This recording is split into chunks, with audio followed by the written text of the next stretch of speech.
Matt started, so will Matt start again? Yeah, okay.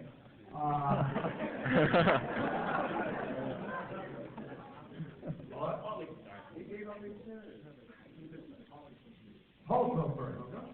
All right, hold for 2 minutes. Put it down. Thank you.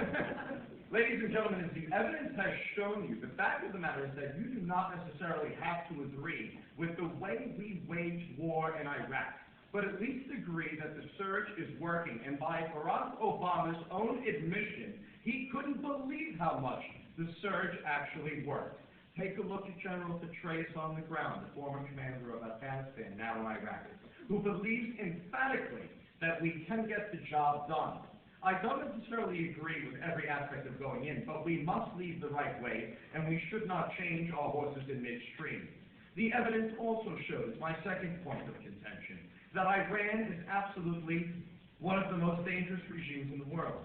Philosopher David Rodin defines the standard definition for preemption and how we should intervene with Iraq. And the fact of the matter is that if we expound upon this particular argument, we find that intervention in some sort is necessary when the youth of a country are being indoctrinated with an Islamo-fascist ideology dedicated to wiping Israel and America off the map. The third piece of evidence has clearly stated, which Mr. Landau cannot defend, that Russia is no longer a Russian federation, but rather an authoritarian regime controlled by Vladimir Putin, with media censorship, with annexing going over in Georgia, and essentially with the second Iron Curtain being pulled over the world. America and its allies must stand against the Russians any way we can.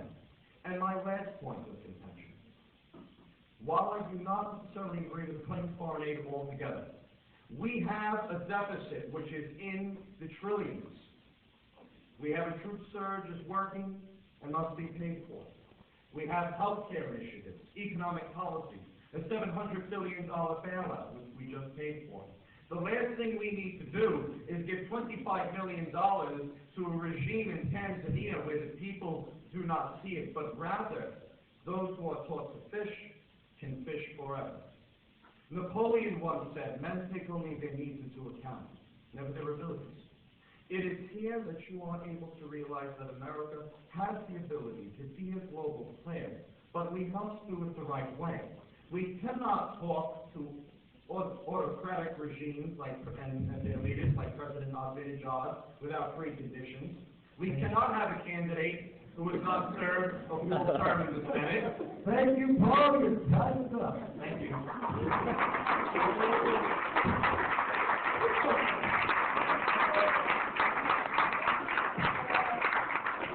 That's where we go to town. 2 minutes, more or less.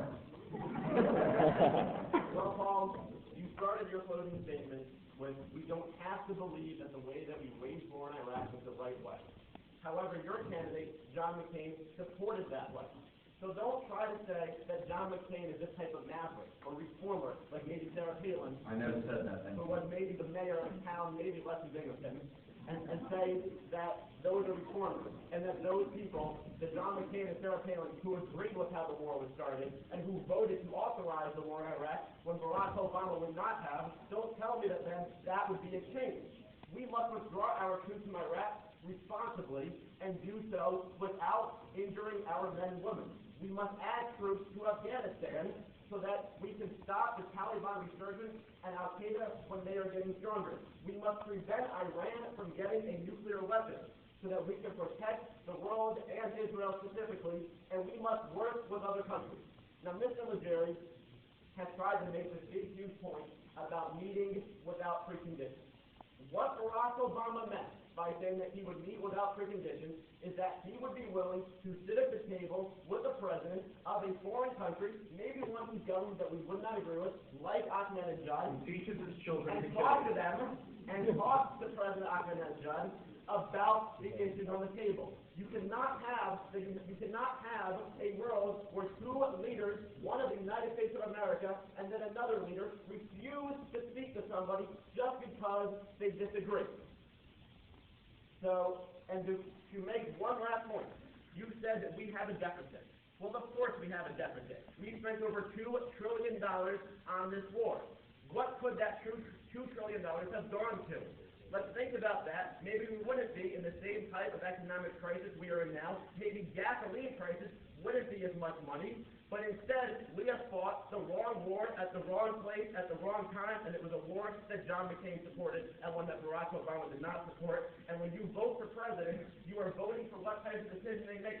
So if you want a president who did not support the war in Iraq and selected a vice president who's qualified to lead, or if you want somebody who is 72 years old taking a vice president from the mayor of Wasilla, Alaska, that is your choice to make.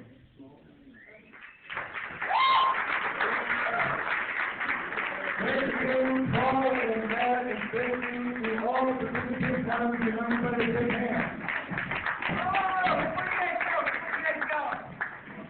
John and I just want to thank you guys for all coming.